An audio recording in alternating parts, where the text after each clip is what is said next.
स्वागत है आपका हमारे यूट्यूब चैनल पर। दोस्तों आज के इस वीडियो में हम लोग जिक्र करने वाले हैं व्हीटस्टोन सेतु के बारे में। दोस्तों ये व्हीटस्टोन सेतु है क्या और किसे कहते हैं व्हीटस्टोन सेतु? दोस्तों हर साल ये बोर्ड परीक्षा में 3 नंबर के प्रश्न पूछे जाते हैं और प्रैक्टिकल में भी इनसे संबंधित अक्सर प्रश्न पूछे जाते हैं। तो दोस्तों ये व्हीटस्टोन सेतु के बारे में हम लोग जिक्र करेंगे। यहाँ पर देखिए इस फिगर के द्वारा दोस्तों हम लोग व्हीटस्टोन सेतु के बारे में बताएंगे। यहाँ पर दोस्तों व्हीटस्टोन सेतु एक चतुर्भुज होता है। इसमें एक ये चतुर्भुज होता है, चतुर्भुज ए बी सी और डी होता है। इसमें दोस्तों कुल 4 प्रतिरोध है, पी क्यू आर और एस है, ठीक। और इसमें एक दोस्तों ये धारा मापी होता है, यहाँ पर ये लगा होता है दोस्तों, यहाँ पर से लगा देते हैं, धारा ये चारों तरफ क्या होता है प्रवाहित होता है। दोस्तों इसी के बारे में हम लोग जिक्र करने वाले हैं। ये व्हीटस्टोन सेतु है क्या, कैसे ज्ञात किया जाता है।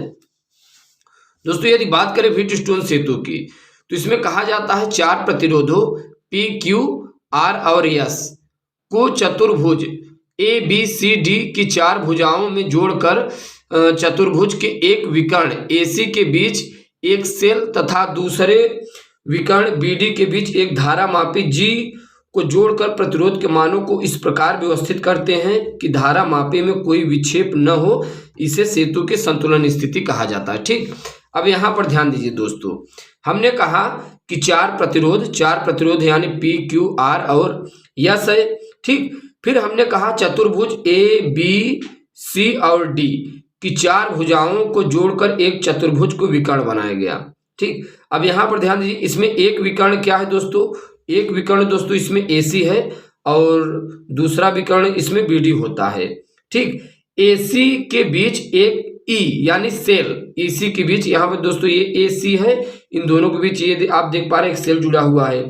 दूसरे विकर्ण बीडी के बीच, ये भी विकर्ण है, बीडी के बीच एक जी यानी गैल्वेनोमीटर धारा मापी हम लोग व्यवस्थित कर देते हैं। अब दोस्तों अगर व्हीटस्टोन सेतु ज्ञात किया जाए तो कैसे ज्ञात करेंगे? दोस्तों जो व्हीटस्टोन सेतु है ये किरचॉफ के नियम पर कार्य करता है। किरचॉफ का नियम क्या कहता है जरा आप लोग समझिएगा। किरचॉफ का नियम कहता है दोस्तों, जब हम यहाँ इस सेल की सहायता से अगर किसी परिपथ में, चतुर्भुज के परिपथ में धारा का प्रवाह करते हैं तो जो धाराएं होती हैं दोस्तों 2 भागों में क्या होती है, विभक्त हो जाती हैं। इनके धारा और प्रतिरोधों का जो गुणनफल होता है, दोनों अलग अलग जब विभाजित होंगे तो दोनों धाराओं के, यहाँ पर ध्यान दीजिए, प्रतिरोध और धारा का गुणनफल, प्रतिरोध और धारा अलग अलग, प्रतिरोध और धारा का गुणनफल उनके अलग अलग योगों के उनके विभव के बराबर हो जाता है। अब यहाँ पर दोस्तों हम इसकी स्थापना के बारे में बताएंगे, कैसे इनकी स्थापना की जाती है।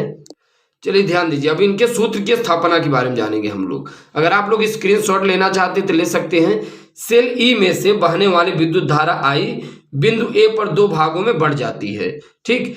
इसका एक भाग I1 प्रतिरोध P और Q में से तथा दूसरा भाग I2 प्रतिरोध R और S में से होकर प्रवाहित होता है, ठीक। यहाँ पर ध्यान दीजिए दोस्तों, अगर हम यहाँ से धारा का प्रवाह करेंगे, ठीक, यहाँ हमने सेल लगाया और धारा जब प्रवाहित करेंगे तो एक तो धारा I1 में विभक्त हो जाएगी यानी P और Q प्रतिरोध की ओर, और दूसरी धारा जो होगी दोस्तों वो I2 की ओर यानी AD की ओर प्रवाहित हो जाएगी, I2 की ओर यानी R और S प्रतिरोध की ओर, ठीक। अब इनका दोस्तों हम लोग मान कैसे निकालते हैं इसी के बारे में हम लोग जिक्र करेंगे। तो यही दोस्तों इसमें कहा गया। फिर दोस्तों इसमें कहा जाता है संतुलन की स्थिति में B और D का विभव समान होता है, अतः धारा मापी से होकर कोई धारा प्रवाहित नहीं होती, ठीक। अब देखिए दोस्तों इस पर किरचॉफ का नियम लगता है। किरचॉफ के नियमानुसार बंद परिपथ दोस्तों इसमें 2 हैं। यहाँ पर ध्यान दीजिए, एक बंद परिपथ कौन कौन है दोस्तों, ए बी डी ए, ठीक। कौन कौन है दोस्तों, ए बी डी और ए है, ठीक। अब यहाँ पर देखिए दूसरा बंद परिपथ इसमें क्या है, दूसरा दोस्तों जो बंद परिपथ हो B D B C D B, ठीक, ये 2 हैं। अब ये ध्यान दीजिएगा, एक बंद परिपथ ये है I1 और I2 है और एक बंद परिपथ ये है। अब यहाँ पर दोस्तों हम इसे रखते हैं, फिर यहाँ पे हम लोग समझते हैं किरचॉफ के नियमानुसार बंद परिपथ ए बी डी ए में दोस्तों धारा, यहाँ पर ध्यान दीजिए, यहाँ पे धारा I1P माइनस I2P, I1 यानी कि प्रथम धारा I1 और इनके प्रतिरोध का गुणनफल का जो योगफल होता है दूसरे धारा के प्रतिरोध का योगफल दोस्तों उनके विभव के बराबर होता है, यही किरचॉफ का नियम कहता है। लेकिन दोस्तों हम योगफल बोल रहे हैं तो यहाँ पे अंतर आ गया है, घटाना दोस्तों माइनस का चिन्ह आ गया। क्यों आ गया दोस्तों? क्योंकि यहाँ पर देखिए धारा जो है, धारा विपरीत बह रही है। ठीक, धारा दोस्तों विपरीत होने के कारण, या फिर आप कह सकते हैं सेम डायरेक्शन में होने के कारण, विपरीत होने के कारण ऐसी घटना घटती है। ठीक, माइनस हो जाता है, घट जाता है। ठीक, तो यहाँ पर दोस्तों क्या हो गया, I1P minus I2R equal to 0, I1P equal to I1R पक्षांतर हो जाएगा समीकरण 1। दूसरा इसी का दूसरा बंद परिपथ BCDB में दोस्तों वही ये दूसरा बंद परिपथ होता है। आप देखेंगे यहाँ पर दूसरा बंद परिपथ कुछ इस प्रकार से है, ये आप देख पा रहे हैं BCDB में। ठीक, एक ये हो जाएगा Q और ये हो जाएगा S। तो यहाँ पर देखिए दोस्तों क्या कहता है, धारा I1 प्रतिरोध क्या है, इसका Q है, I2 प्रतिरोध क्या है दोस्तों, S है, इक्वल टू 0। तो दोस्तों यहाँ पर देखिए I1Q इक्वल टू ये पक्षांतर हो जाएगा, I2S हो जाएगा समीकरण 2।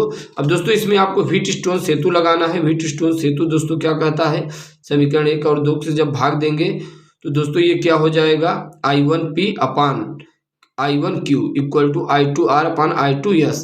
I1 से I1 कैंसिल हो जाएगा, I2 से I2 कैंसिल हो जाएगा दोस्तों, P upon Q equal to R upon S। यही दोस्तों है व्हीटस्टोन सेतु। ठीक, तो इस प्रकार से दोस्तों हम लोग समझ पाए व्हीटस्टोन सेतु के सिद्धांत के बारे में। इसके बाद दोस्तों हम लोग अगले वीडियो लेक्चर में मुलाकात करने की कोशिश करेंगे। थैंक्स, धन्यवाद।